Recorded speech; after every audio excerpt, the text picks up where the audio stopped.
back to the class. So far, you guys do okay with the written score, right? Is that hard? Especially when you deal with the sutra, is that not hard? I don't think it's hard, there's just a lot of research involved because the textbook itself only gives you like a small little bit, and so you have to do a lot of outside. You're a student. He's like, Some of you are junior and senior, so you know that stuff. Yeah, some of my students from not this class, but from the other class, introduction to religions. Sometimes I give them the choices, but they skip the question. They say, oh, I couldn't find the information in the books. They say, so no, you need to look for the information. Yes, I'm proud and this on. Or I'll say yes. Do you count late homework, or do you just count? But many some students, like I told you, don't wait for last minute. I don't mind. I don't mind if I know if you should busy with all the work, but take time, but still, this is your own choices, right? And if you wait for the last minute, it's not easy. Not easy to handle, especially when go to work after. Right, so don't force yourself. It comes. I want you to enjoy the class, to come to it, but if you get advantage, that's your disadvantage. Right. So okay. So let's go back again. Now, last time we talked briefly about our Kumara Chiva. You talked briefly about that, right? Did you wrote this? no, it was the other technique. The other, she's not in here yet. You have the number yet? You have the number? Oh, yeah. You have this? Well, there's two techniques. You have this with you? 24? Oh, 24.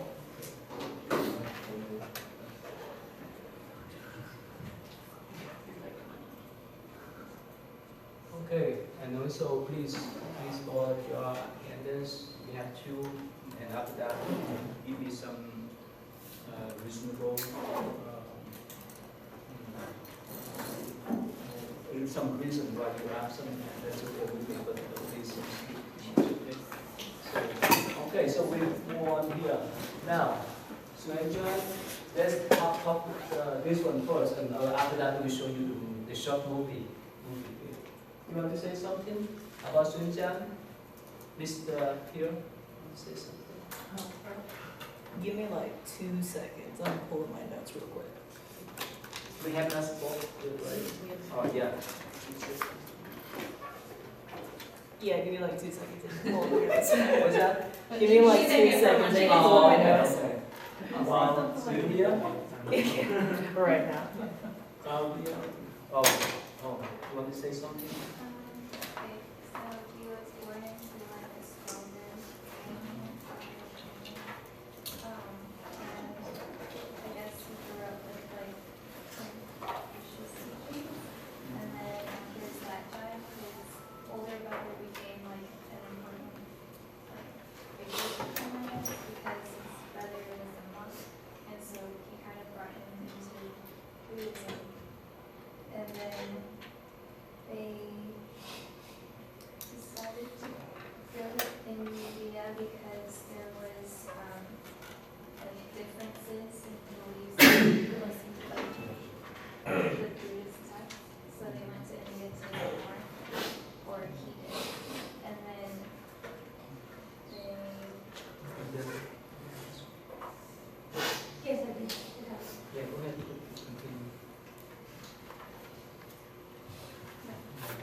So who have watched the movie either in Chinese, English, or Vietnamese, Johnny the West? In Vietnamese and English? In Chinese? In Vietnamese? YouTube, right? Okay. In Chinese? So I want to show you both, right? The history and the fiction. Let's go back to you first. What do you have to say about this, about you? I mean, basically, Claudia already said most of the stuff. He was a Buddhist monk, and so he was really, they didn't have complete scriptures that were translated from Sanskrit into Mandarin. And so what he decided to do is he went on a pilgrimage. And I think it took him about 17 years to reach India. And so there he basically brought back a lot of scriptures that were normally, incomplete in China. And then because he was a master in Sanskrit, he mastered the language, he mastered how to translate it. And so he translated, I think, about 627 scriptures from Sanskrit into Mandarin. And so basically, Journey to the West is just kind of an homage to Xuanzang, and it kind of elaborates on his journey and makes it a little bit more entertaining with like a monkey and a pig and like a dragon horse that he rides, but that's just basically just kind of paying respects to him and kind of his influence towards the spreading of Buddhism in China.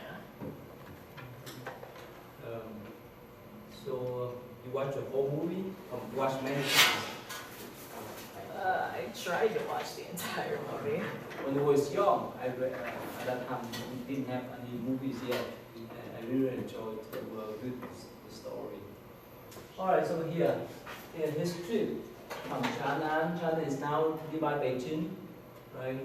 And he walked, and remember in the past, there's no airplane. There's only horse, no train, no cars. Basically, he brought horse or walkway. But from here, now here, and remember, even now, it's not easy to go to this range of mountain. Especially in winter, it's still cold. And he went down here, see that this trip, go down to Nalanda here. He stayed here for several years to study Sanskrit before he brought back to China. See that the long distance. Can you imagine this? You walk from here to New York, right? And in the past it's wonderful, it's a miracle. But because of him, now many colleges, they could get to know some history of India and the history, because somehow Indian historian didn't write much about his historical aspect of India, but so they based on his chronicles record to know more about the history of India. And actually before him, there was 2 monks who went to India, but somehow because he tied up with the emperor, so somehow he's more famous than them. And after him, there's so many Chinese monks and other monks from South Asia, especially them, to go to India to study too. So the paper here. It's a paper. So you guys who finish this? Does anybody need the paper? Yes, right here. Yeah, please. Who have not signed? Alright, so let me show you 2 short clips. Okay, one is historical aspect of this trip, another one is vision. Take a couple of minutes.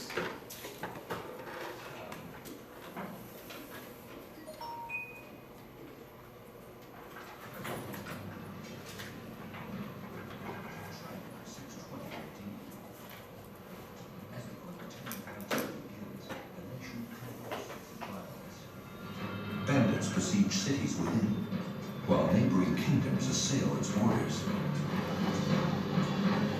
China's golden age is born in blood.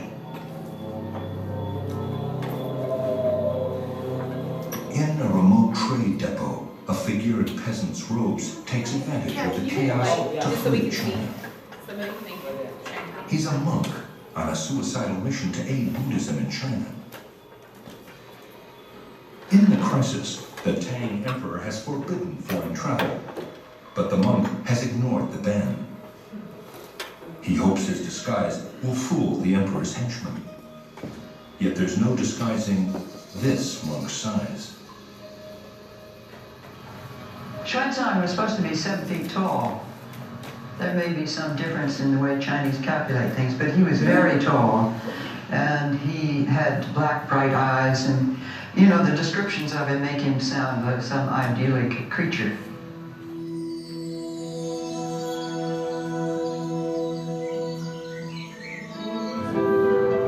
From boyhood, Xuanzang had always been larger than life. By age 13, he had mastered the Buddhist texts. By 20, he'd humbled the faith's most renowned scholars in debate. Xuanzang's virtuosity delighted the priests. The shining of the sun of wisdom, they had told the young monk, will surely depend on you. In fact, Xuanzang would light the way for generations of Buddhists and explorers of Central Asia. There is no question about the historical judgment of Xuanzang's contribution, and by any standards, he is a hero. He is a hero in many ways, and he is a very inspiring figure, not just for people in his age, but also for people in the modern world. At age 26, Xuanzang wasn't yet a hero, but a wanted man on a holy mission. His study of Buddhist texts had revealed grave contradictions. His solution? To travel to India and obtain the original teachings. He is frustrated that he has multiple versions of the same text that conflict, and that nobody in China can reconcile the differences. His thirst for knowledge is so great, he decides the only way out of that dilemma is to go to India and find the original teachings. The devout Buddhist had another reason for the trek. He wanted to make a pilgrimage to India, the birthplace of his beloved Buddha.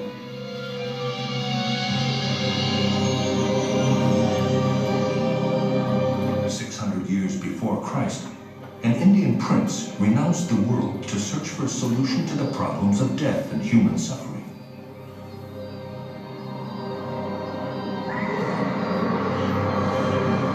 After 6 years of spiritual discipline, he achieved supreme enlightenment while meditating in a place called Bodhgaya. Okay, so this one talk about his real trip, and this one is about the fisher. So you can watch it online when you have free time. It's in Chinese, sometimes you have in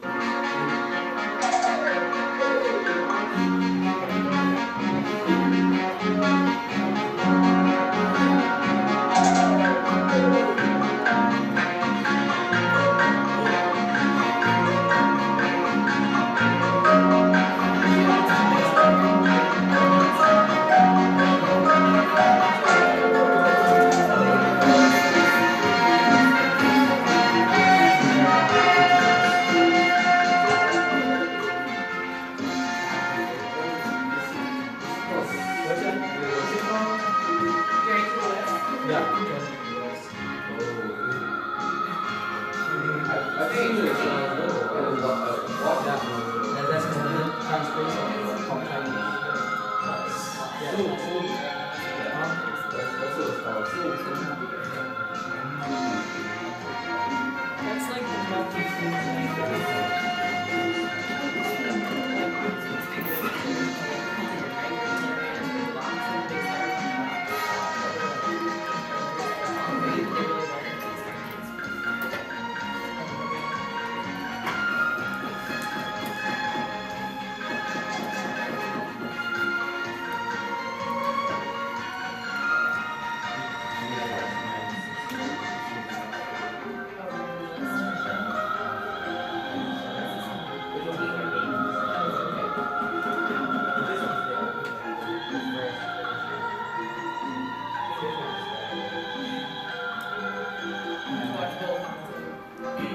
Anyway, so this is, they have a whole series. Yeah, they have the whole series of episode. So it's like Can you turn on, please? Yeah, this whole series. And actually, the one who wrote this fiction is not Buddhist, it's Taoist. Oh, he's Taoist? Yeah, the one who wrote this fiction is Taoist. He raised this type of characters, Yeah. like the monkeys, the pig, the dragon's horse, and so forth. All right. Who come late? Let me know, please. Number 3. Yeah. Number 3.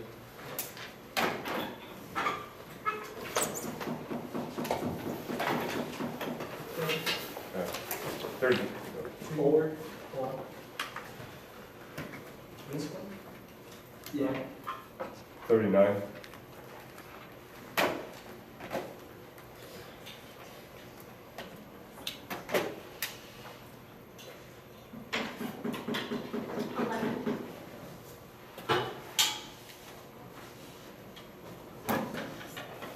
So, you know, I don't know whether I told you or not. One of my Catholic friends, he asked me that, you know, somehow in the Kung Fu movie, I've seen many monks, they fire, they kill so many people. In Kung Fu movie, actually it's Christian, most of them Christians. And that's like this one, John the West.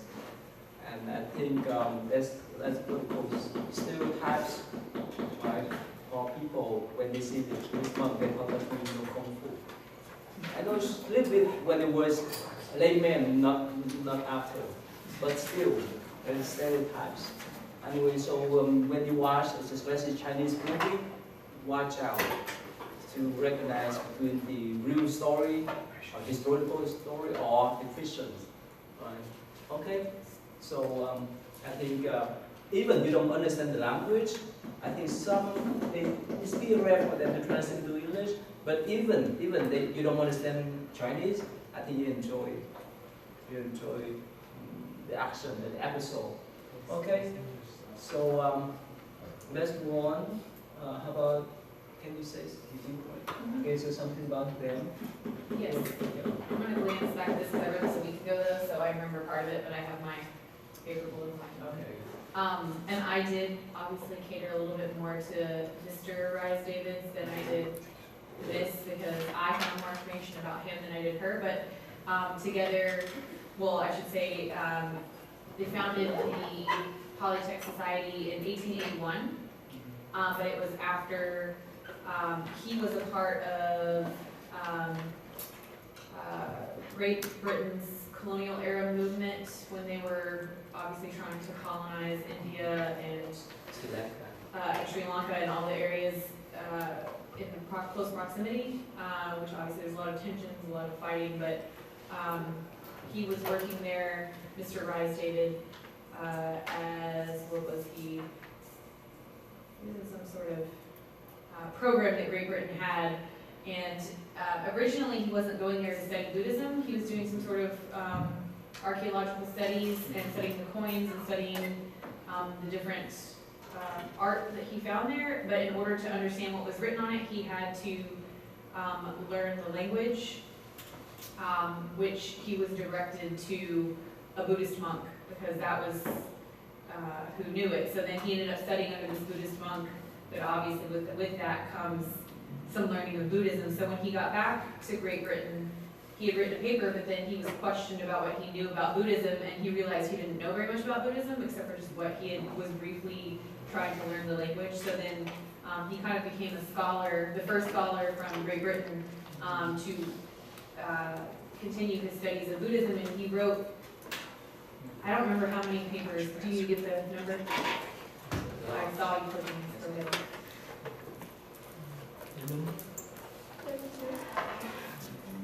Sorry, go ahead. That's okay. Oh, he was in the Ceylon Civil Service, that's what it was. But he was particularly interested in the ties of Buddhism to Christianity, something that we loosely touched on, I guess, in this class, with the parallel stories or the similar works, and But because it was the colonial era time, he was trying to use it to his advantage, I guess, and not really be, from what I read, as understanding of Buddhism as Buddhism. He was trying to relate it to the people so that they would know, like, understand that Buddhism is a lot like Christianity, not Buddhism is its own entity, I guess I should say. And then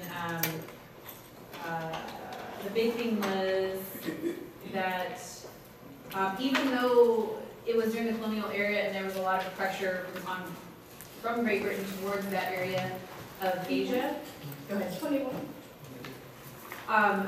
It was very much supported by Asian societies and Asian Buddhists because they knew that the only way for their voice to be heard in Western society was to work with him and not against him. So in order to get their voice heard and the text that they wanted translated into English, they had to work with him, not like, fight with him and that he's not doing it the right way or so forth. They had to play by Western rules. That's what I read. And yeah. I have a question. Yes. Was he biased when he was translating, and then the people from the East were like, okay, well, we're gonna go with your version because you're the only one who's doing this at this moment. Yeah, so like for example, he was the one that literally translated the first one. Yeah, he was the guy that literally translated the word bodhi into the English word enlightenment. Like, so he was trying to find the words closest in the English language that would translate out, but some of the words he was having a hard time translating into an actual English word, and so he was working with the Buddhist monks and Asian Buddhists in order to translate it, because they would come back and give them feedback like, no, that's not really what we're trying to say. Because you know how some languages don't translate like an exact word? Right. So he and his wife for like 60 years through the Polytext Society were trying to translate it into English into something that would actually make sense. And there was a lot of drafting going on because a lot of times it wasn't translating properly. Sorry, hopefully that was a somewhat of an answer. One thing before I talk about him, one thing I want to mention is like last week, the last time we talked about this, the Pali Tipika, right? Now, because of his work, the translation work, nowadays the whole Pali Tipika has been translated into English already. Whole set. And right now, there's some people they're still working on what's called the Chinese Agama, Agama.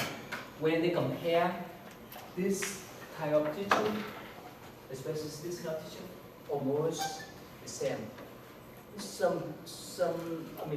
The trivial inspiration more than the same. When they compare the Pali Tipika, Pali Sutta with the Chinese Agama, that's translated from Sanskrit into Chinese. You understand that?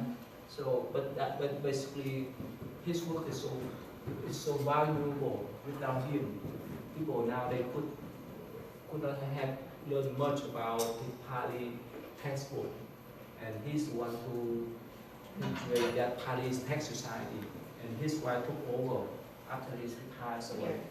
Yeah. And he raised scholar. Actually, his father was a pastor, and somehow they sent him to Sri Lanka, right?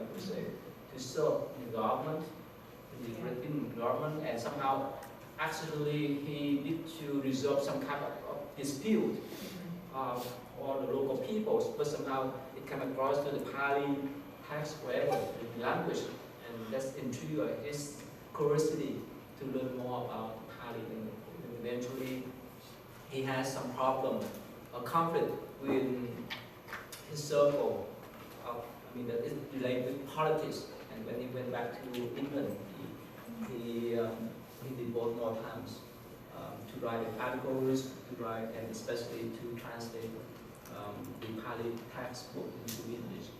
And after he passed away, his wife took it over too. And their work is so wonderful.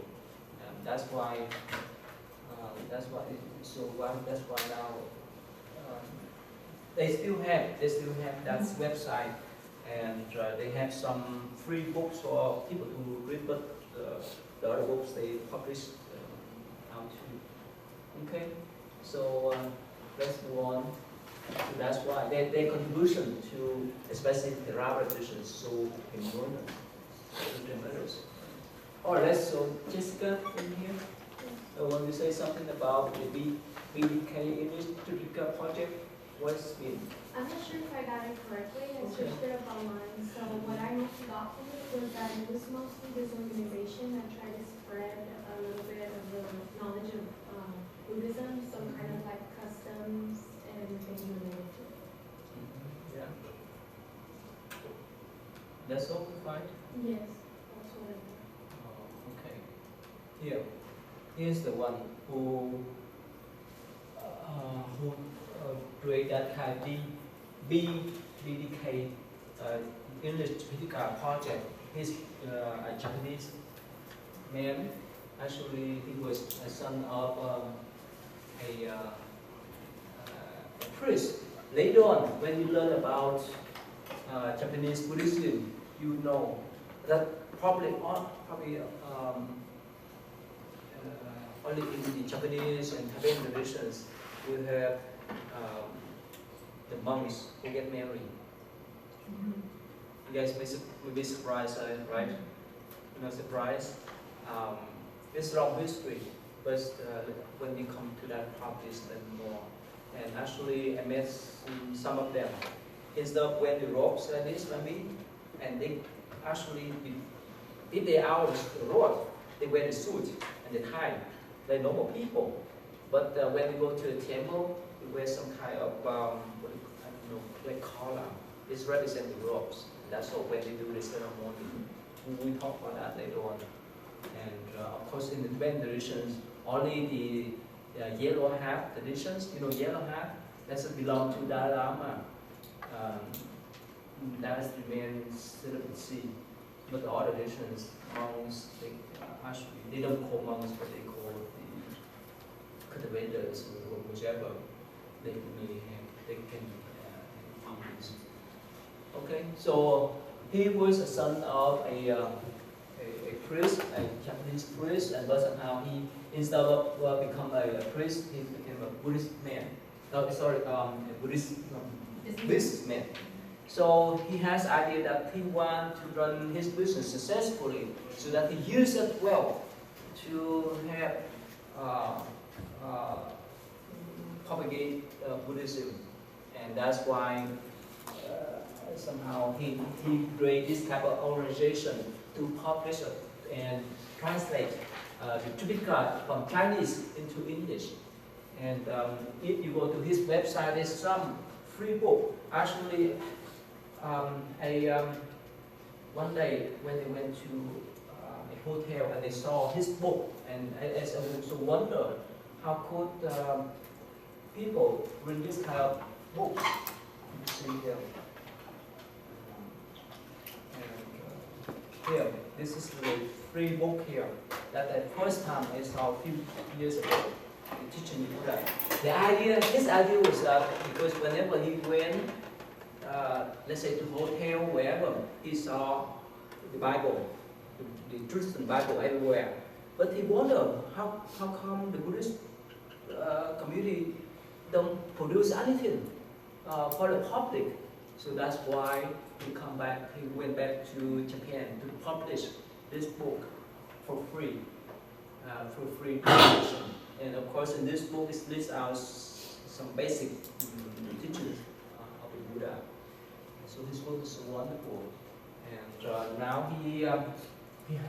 he passed away already. He passed away at the age of 94. But his followers and family still follow that tradition. That carry on the work of publication as well as the translation. Okay, so let's move on to the next one. Sam, you want to say about this? Have you read this? Yeah. Okay. Well, he was a monk. Yeah. He was from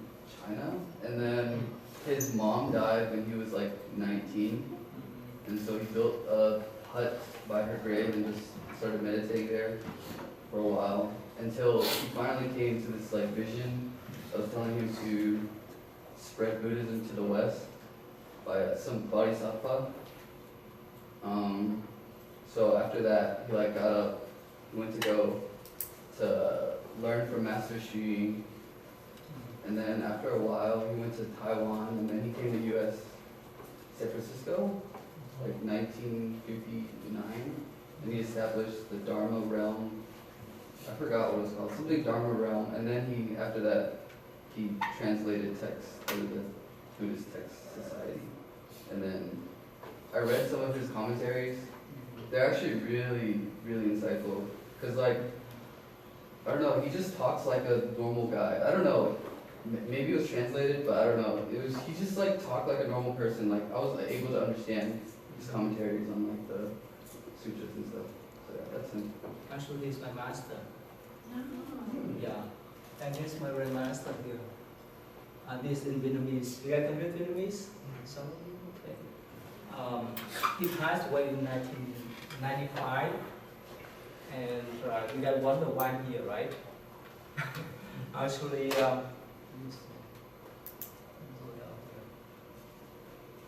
yeah, when I was young, I admired him. That's why I went to his monastery to be a monk in 1990. Were you born there? I was already born, yes. That's probably not. Before or after? Who born after 1990? After. Well, after. Okay. This is more than 25 years ago. Anyway, so yeah, his work is so admirable, and especially in Chinese and Buddhist community, most of Vietnamese Chinese Buddhist people admire him greatly. Yeah, he was in Manchuria, Manchuria, north part of China.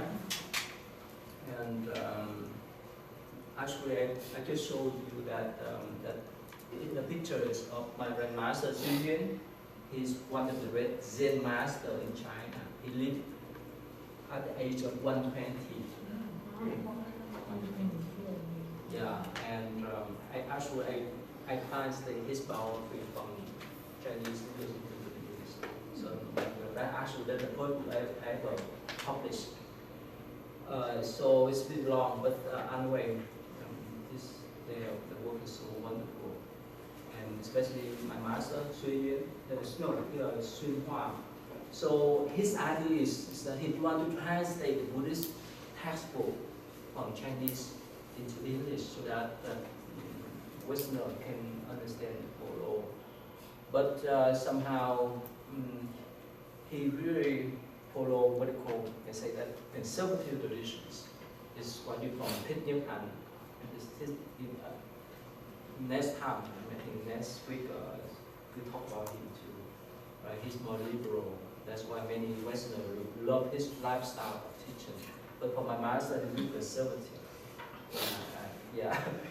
In the sense that when he lectures, he has to follow certain patterns, certain protocols to lecture and so forth. But anyway, so he established what we call the Buddhist text society, text translation. But actually, many of my brothers, some of them are Americans, most of them are Chinese, and some are Vietnamese too. We try to translate his work and commentaries from Chinese into English. But for me, I like to go in the middle way, not too much in the liberal sense, not too much in the conservative sense. So right, he's published a lot of books in English, but only for sincere Buddhists to read. He is not popular in the Western Buddhist circle, but in the Chinese and Vietnamese Buddhist circle, he's really famous. And I think some of your parents listen or read some of his teaching too. I don't know. All right. So this is one here. The last one. The last one? Oh no, there's Sarah in here. Yes. Oh yeah. Can you say something about this? Yeah. So of course, when they started working to preserve the scriptures, the only way that was invented at that time was to preserve them on palm leaves, which was really interesting. There's actually a couple of videos on YouTube that shows how to do that, which I found really, really cool. And that in itself is considered like a lost art. And there's actually a whole society in preserving that way of creating scriptures.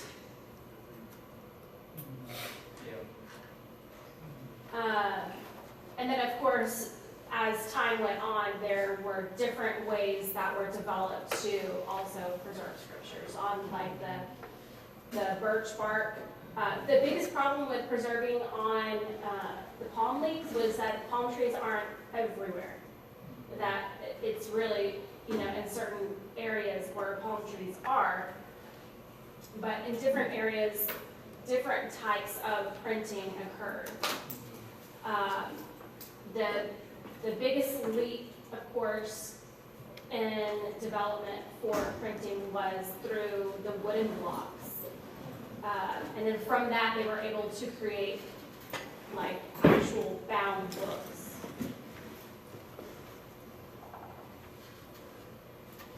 Yeah. So here we see, right? We watched that last time, right? So this one here, this is especially like with Davis, right? He's read this kind of sutta from Pali, but written in the palm leaf or brick and so forth. And somehow they preserved for 1,000 years, for 2,000, not 1,000, but 100 years. I don't know how can they keep, how can they preserve that? So that's just so precious. Yeah, apparently there's a really good display of these different palm leaf bound books that are at the Met Museum in New York.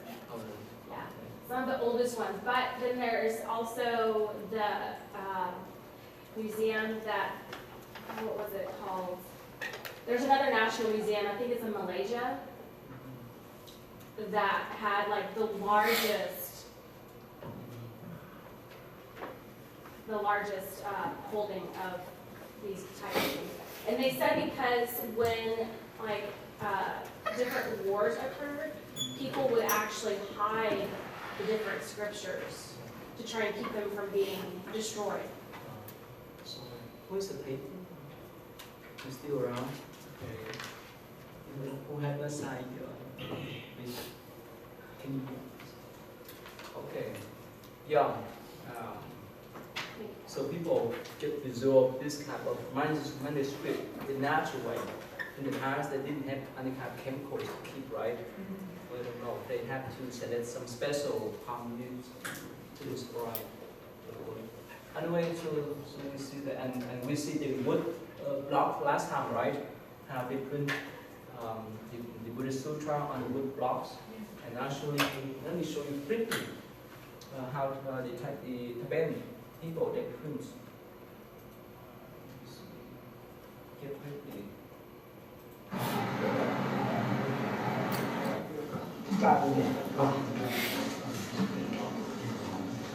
That's how we print with the wooden blocks.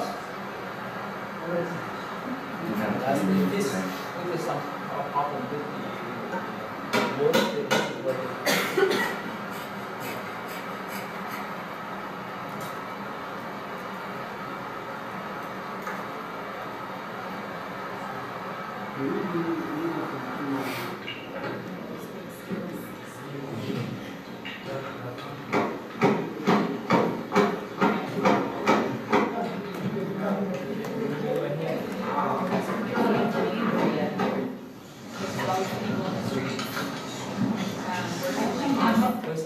This reminds me of living in Korea because it's like you always see people like craftsmen on the streets like doing things, and then you'd see the modern like late 20s, early 30s person driving by in like their Maserati on their cell phone, and it was like this dichotomy of like people with like carts on their backs carrying bricks, And like I said, like the Maserati driving by, and I was just kind of fascinated. This is, they would always be doing like the printing on the side of the road, be selling, and they'd be making like tables. Yeah. Sorry, it reminds me of that. This is still, if you go to India, and they still have that kind of work. Simple, have not done this. You guys done this? So, okay, how about the last one?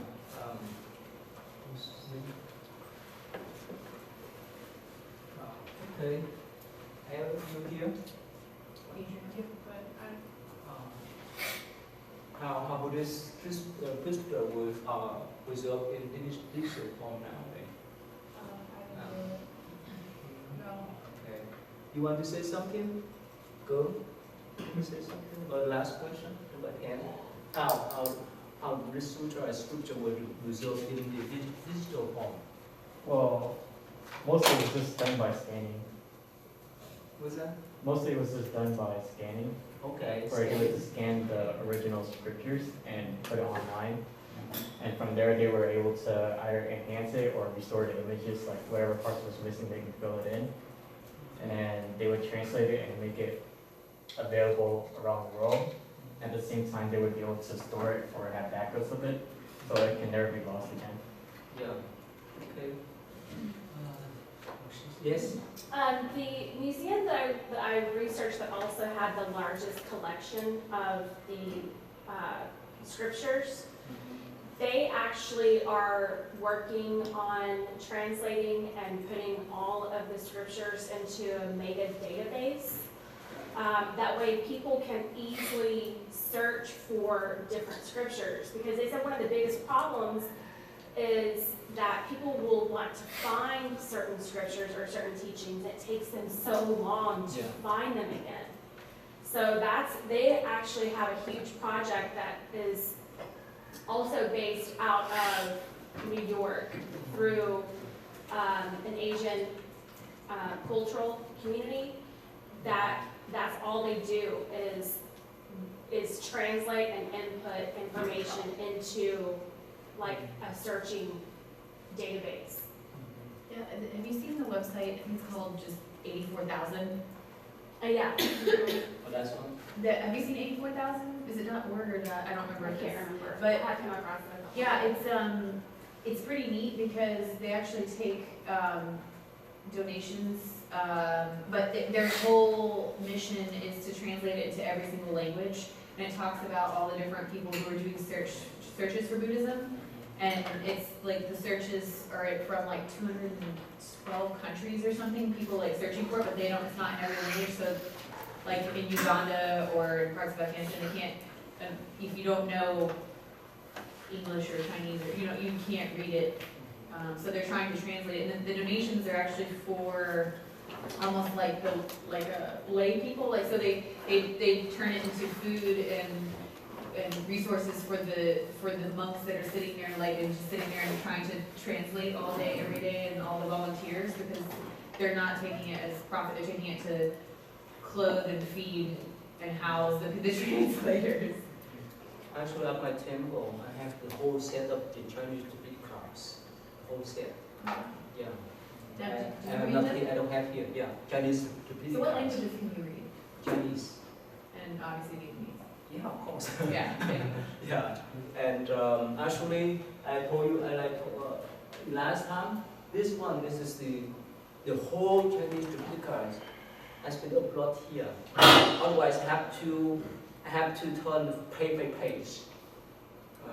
And so that's why if I want to find some words or some articles, I just have insert as well. You can control it. Yeah, this is the form of the digital preservation form of Buddhist sutra here.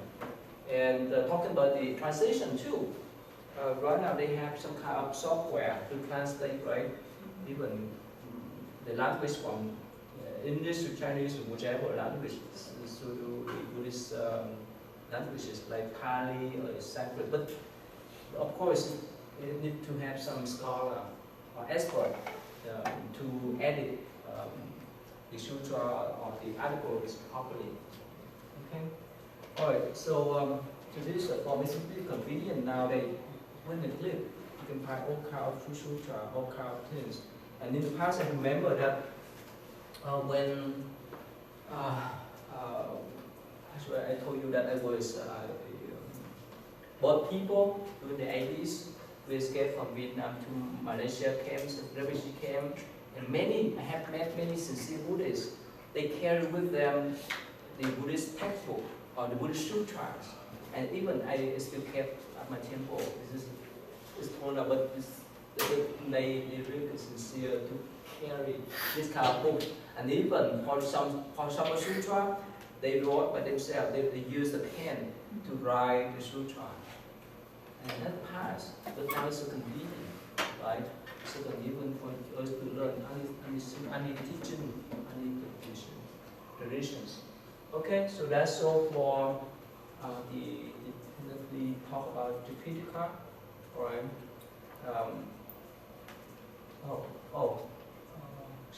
Okay, let's just move on to number 11 then. Now, this will talk about when we talk about the Buddhist Sutra, especially the Mahayana traditions. This philosophy that we discussed. All right, Tiffany, you here? Julia, you want to talk briefly about this sutra? Yeah, I haven't gotten to finish it, but I think it's like the main text for their tradition. Like it's separated in different others, like parts of the and all that. I haven't finished. All right. This one, when we talk about the especially Mahayana Buddhist Sutra, sometimes it's really complicated to understand. For the Pali's Sutra, sometimes it's just straight. It's easy to comprehend, but for the Mahayana Sutra, you need to understand the analogy and so forth. Okay, let me talk about this one. Actually, let us move on to her sutra, and I can talk more about this. You want to talk about her sutra a little bit? Have you read that before? Yes. Vietnamese? I did. You understand? Well, when I look at the title, I was like, what is this? So I did research and I translated it, and then I found the title in Vietnamese, and I was like, oh, okay, I know that. But have you read before? Yeah, I read multiple times. And you understand? No. Okay. Well, it's known to be, it's very famous, and it's the most recited. It's the most recited sutra in all of the sutras, and it's literally means heart perfection and understanding.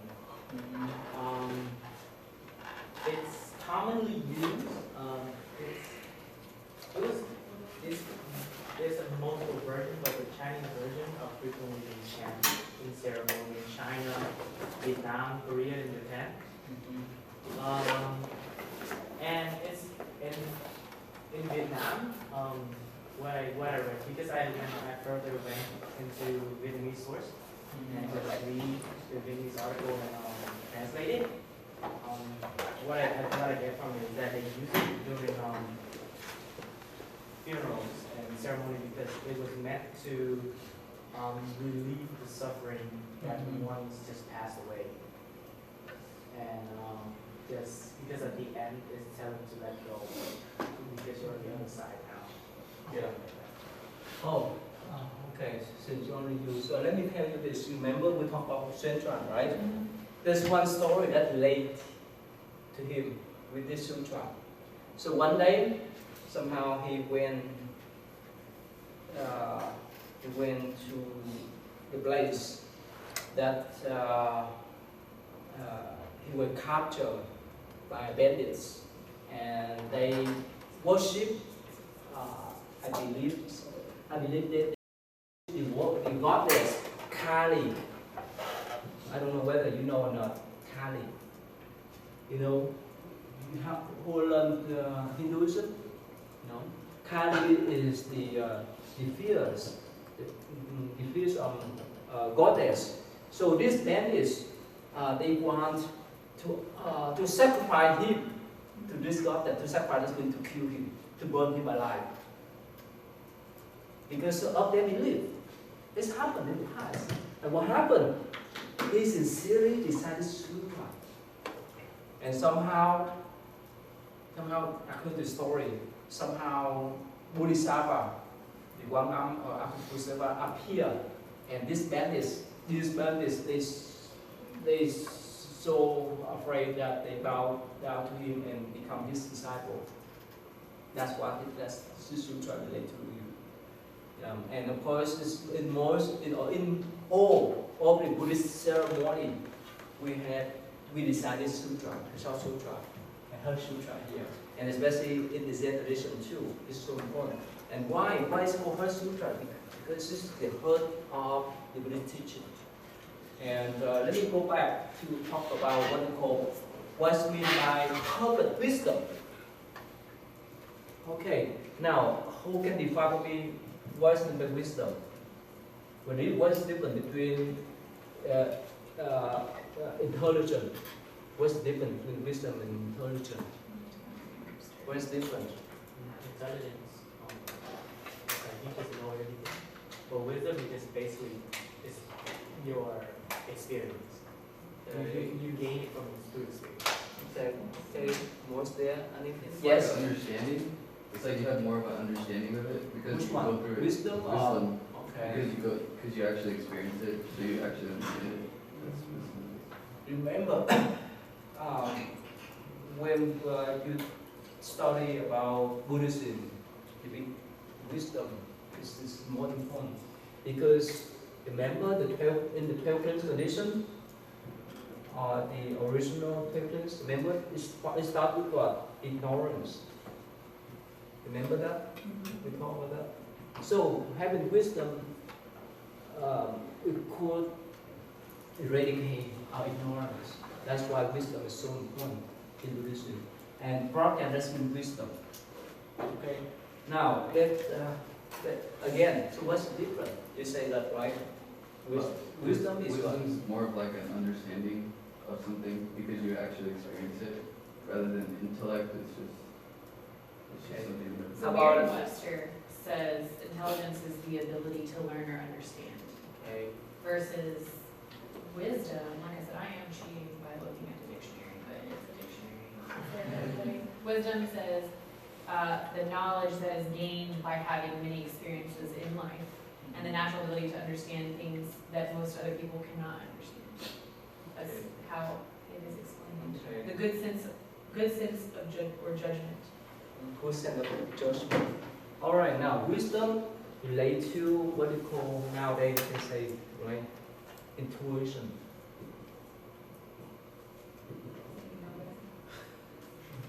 What's the difference between intuition and intellect?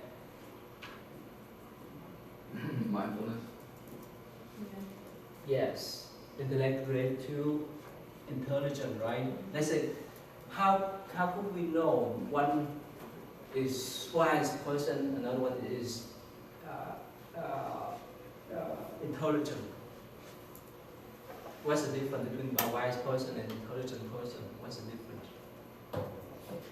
Just terms. What do you think? I think the intellect is like based off of your ego, Okay. rather than wisdom is based off of like true knowledge. Okay. So I think intellect can be like quantified, like we can take tests to study our intellect, but you can't take tests to study your wisdom. Yeah, I view intellect more as like book knowledge, book science, and wisdom being linked more towards like ethical and morality. Common sense. Yeah. Yeah. Street smarts. Right. And here. I love our small class. You guys. Let me show this one. I want to explain this briefly before I go into the other. Here. Intuition. Can you see?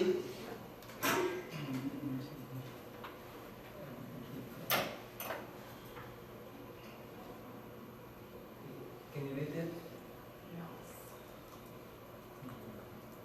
Okay. It's beyond intellect. How is beyond? Intuition. Here, this one thing. I mean, Life experience, histories, encourage you quick learning, and the story to search sentences, articulate, analytical, slow, and precise. so it's the same reason why if you go into some sort of clinical practice, you have to have thousands of hours of internship, because you can be the most intelligent, have the best, you can be valedictorian, so you can be great with the book studying, but as soon as you get into deal with patients, you know, it tanks, because you don't know how to handle, because you need the life experience, you need the practice in order to apply what you've learned intellectually into what you're doing. And how about you go to school? You develop your intelligent, intellectual style, or you develop your wisdom, your intuition. Yeah. Both? Yeah. Which one is more in heavyweight? Which one? It depends. It just depends on some people. Some people like they're street smart, Yeah. and they're book smart. Some are more book smart. No, I'm talking about you. You are a student. You need both. You need both. Yeah. But mainly it's all book smart. I mean, because if you're only book smart, you don't really understand how to interact with other people, I think, as well. I think application of the book smarts is most important. Yeah. I think you're saying intuition escapes intellect, which is true, but I think intellectual intuition is important. Does that make sense? Basically, intuition that you gain from learning experience, both. Yeah, you learn from your gut, right? Right. When you see something, when you see some people, you recognize on the spot. It's go beyond the language, right? It go beyond the expression, right? And especially when you talk about relationship, right? When you first met your boyfriend and girlfriend, instantly you get that. Is that right? Yes. Is that right? How could you get that? The intuition. I don't know. Yeah, this one here. Oh, between those two, yes, I just know. Oh, yeah. Without analytical thinking. The more you think, the more you fall forward, you are away from them, right? That's why it has to be balanced, though. It has to be You can say that. Nowadays, yes, you need to, you go to school to learn the subject like English, and so forth and so forth. You have that type of knowledge, but based upon that knowledge, you recognize things in the wise way. Right? But when we talk about the wisdom in Buddhism, it's include the compassion, the forgiveness, and so forth. You understand the people, how they live, how they carry on their life, and how they treat each other, and so forth. With that type of life experience there. And what is meant by public wisdom? Probably we need to move now here for you to understand this. When we talk about Her Sutra, in the Her Sutra, it is called the Sutra of negate. Let's say that form is emptiness. Emptiness is form. Do you guys know about this? Form is emptiness, and emptiness is form. Form? Yeah, forms is emptiness. And vice versa. Why? Why form is emptiness, emptiness is form? Why? And even in that sutra, the short sutra, the Her Sutra, it says there is no form, there's no five skandha. Skandha is here. Skandha, this is what we call the in Buddhist view, there's five skandha, we call the form, the feeling,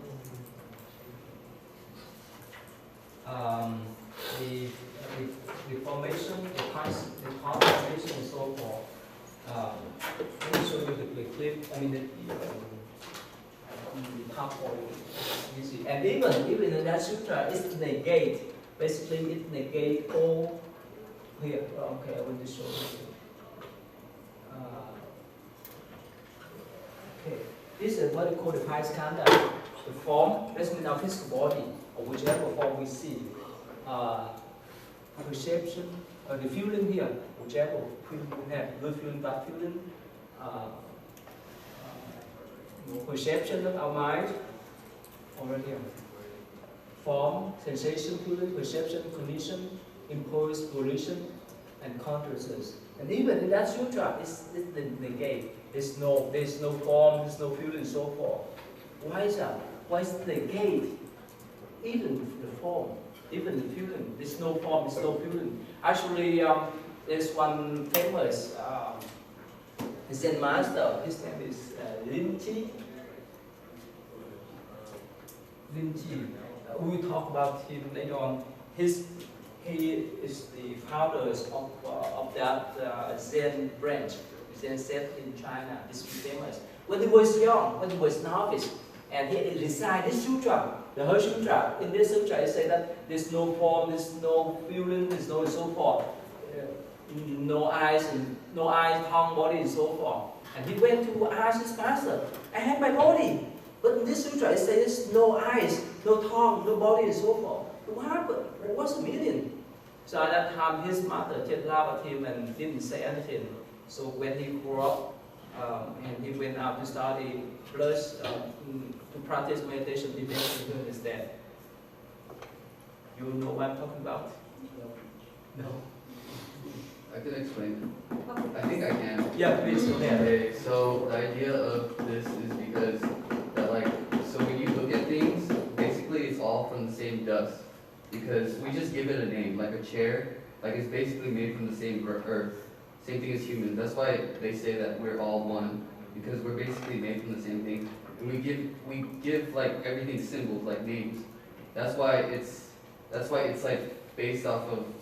That's not true wisdom, because you're using your mind to it's an illusion basically, because you're all just naming things when in reality it's all the same thing, based off the same thing. Yes. Yes.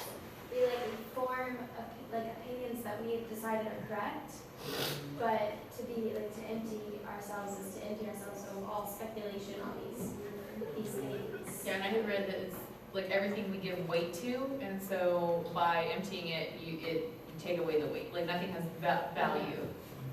The value is gone because it's just a vessel. That's why later on we can study what they call the two truth. The two truth. One is convention, and another one is ultimate. Convention does mean just impermanent, things come and go. Right? If I use water to pour here, you got it. Right? It's impermanent. Right? In the way that if I accidentally put it. So according to conventional truth, everything is impermanent. And of course, we have this body. We have to endure suffering, physical suffering, and mental suffering, and so forth too.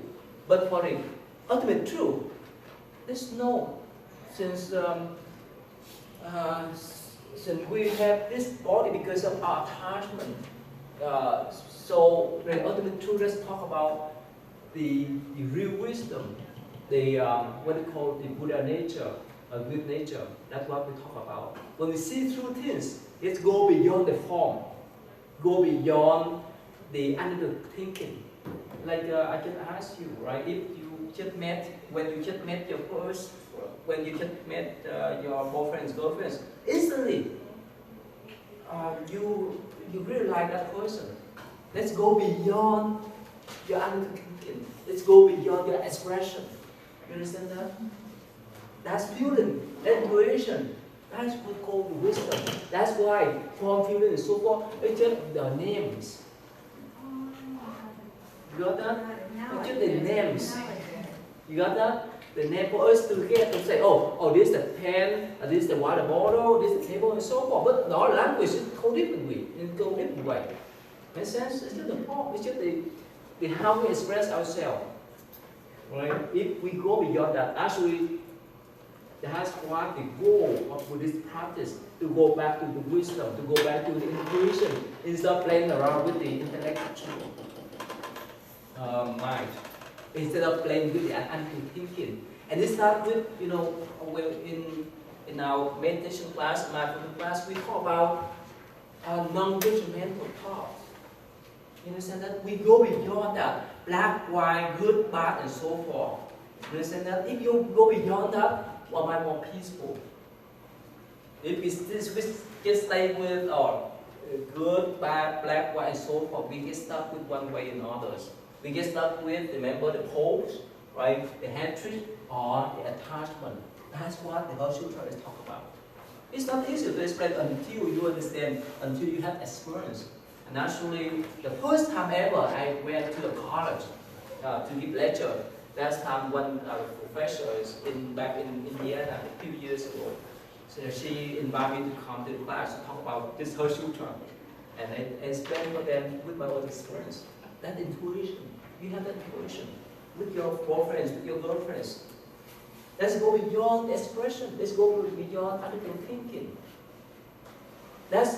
You may trust your gut, then how you function your mind. Is that right? We talked about this, I think, at the beginning of class. Do you remember we were talking about auras and how sometimes you can feel or sense somebody else's presence and where they're at, or you can just walk in and you all of a sudden get this ominous feeling, or you know something's about to happen. It's kind of like that feeling of feeling somebody else's, what they're putting out. So that's why, especially nowadays, for mindfulness practice, is encourage people to go beyond that, to live with that kind of non-judgmental thought. In the quality, with the quality thought and so forth, instead of playing around with the thought. Yes. There have been a few instances where my inner voice, there's an inner voice I have, and it would tell me to do something or to not do something, and it would always turn out one time I was going to buy something that I didn't really need, but my inner voice said don't. So the moment I walk out of line, I run to a friend, I was looking for Some of you, I think some of you or some of us have we have that sensitivity with this intuition, right? Some of us may have stronger intuition than others, right? So we can get that, we can recognize it. Sorry, what time is that? We have 7 minutes. 7 minutes? We have 7 minutes. Mm-hmm. We have 7 minutes left. Oh, okay. All right, so that's what the Hershey Sutra is for. Okay, let me see here. Oh, okay. I really like to move on with this number 2 before we finish today. Okay, we have a lot of people. All right, Jessica, you want to talk briefly about this? How about Miss Blake? Are you here? You want to talk about this? Yeah. The Lotus Sutra is one of the most important sutra, and I like to many people. I know, Vietnamese people, when they went to the camp, they wrote this sutra by hand, and this is like the whole book. And even they bow one word for each bow. Yes. Yeah. So the Lotus Sutra is one of the more important sutras. It's really popular in a lot of the Buddhism sects. It's really popular in Japanese Buddhism as well. There was a Japanese priest in the 13th century named Nichiren. Yeah, Nichiren. And he basically solely preached this one sutra, and so it got a really devout following, and that extends to Japan today. There's this thing called the SGI for Sakagaki International, which translates this sutra and tries to get it out as much as possible. The Lotus Sutra has also been really popular because it says that regardless of your race, your gender, or just whoever you are, whether you're a person with good karma or bad karma, you can still reach nirvana in this life. And so a lot of people have really enjoyed that. And that's part of the reason why it's became really, really popular. Yeah. Would you like to say something, Mr.? Continuing on to what he said about having, all beings have the potential to become a Buddha. It also talks about the nature of a Buddha and what a Buddha really is, and that, it's an entity who's achieved nirvana so many eons ago. And it also talks about how we have so many different ways of continuing on to the Bodhisattva path. And then so it says one vehicle, many skillful means. And so that was really, and I think the one reason why the Lotus Sutra is so influential is because it's one of the most composite and most complete expressions of finding the nature of cosmic truth. And so that's why it was so influential. And then the way that they wrote it, it's not so much of a doctrine, more so is, it's more so of like a storybook. Like there's different stories and then different idioms and metaphors that explain, that have, you know, an inner meaning inside of them, but they use stories to give the purpose of, you know, like teaching you all of these things. Would you like to say some more about this sutra? This is you, right? You want to say some more about this? They said everything very well. Have you finished your writing? Okay, can you say something? I mean, like they said, it's one of the most famous Buddhist like historical texts, and the Lotus Sutra literally means like Sutra of the White Lotus, and it teaches the three teachings, like teaches you like one vehicle, many skilled means, and like all beings have the potential to become like Buddhas, and like basically what is a Buddha, the nature. Now, you know, probably may talk more next time. Lotus flower is one of the most significant flower in Buddhism. Why? Why lotus flower is so important in Buddhism? You know why? Who know? Why? It's because when Siddhartha, after he goes, first he was 7 steps, and that's it. Okay. Okay, that's one way to express. Anyone? Yes, why? Is it because of the way that it's, like, it turns into a flower? Like About why not the rose? Why not all different kind of flowers that may represent Buddhism, but Lotus Sutra is not Lotus flowers represent the whole Buddhist teaching. Why? I think because it doesn't symbolize a rebirth, like it, and it's like it's one of the strongest like flowers because like it can endure like its environment, like it goes in the water or something. So like, Have you here in Houston in the hot climate, right? We see the flower around, right? You see lotus flowers? No? No, there's some park that's nearby my temple. They have the white and yellow one. Yeah. Why? Why is lotus flower so significant in Buddhist tradition? Why? Why? Why? Well, okay, I'm reading online right now. And Okay. it's symbolic of purity of Yes. the body, speech, and mind, as while rooted in the mud. The flowers blossom on long stalks as if floating above the muddy waters. So it's like pure above the muddy waters. So the lotus flowers come from the mud. It's like our mind. Our mind come from Mud and body mud. of the mud. Yeah, the mud is Yeah, like when it blossom, it's going beyond the mud. So there's a mind. So we are from purity. Yeah, purity. All right. So probably next we'll explain more. Well, thank you. Have a nice weekend.